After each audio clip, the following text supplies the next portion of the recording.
Welcome to our channel. Today we how to authenticate with eBay Partner Network Access Controls. Quick tutorial step by. Begin by navigating to the eBay Partner Network website.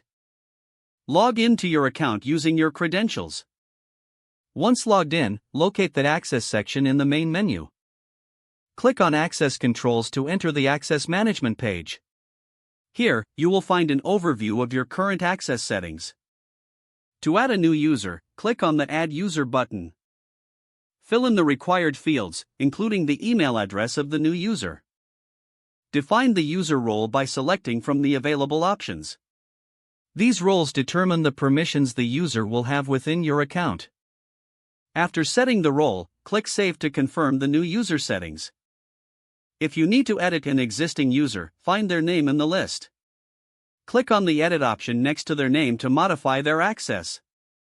You can change their email, role, or even remove them entirely. Once changes are made, make sure to hit Save to apply the updates. Ensure that every user you add or modify has the right permissions for their tasks.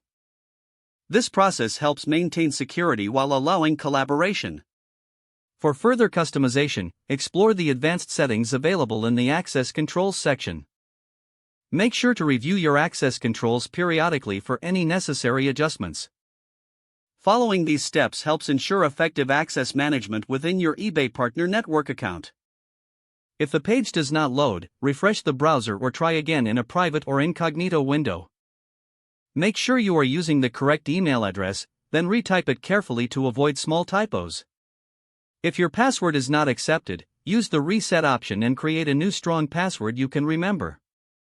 Check your spam folder for verification or security emails, then complete any requested confirmation steps.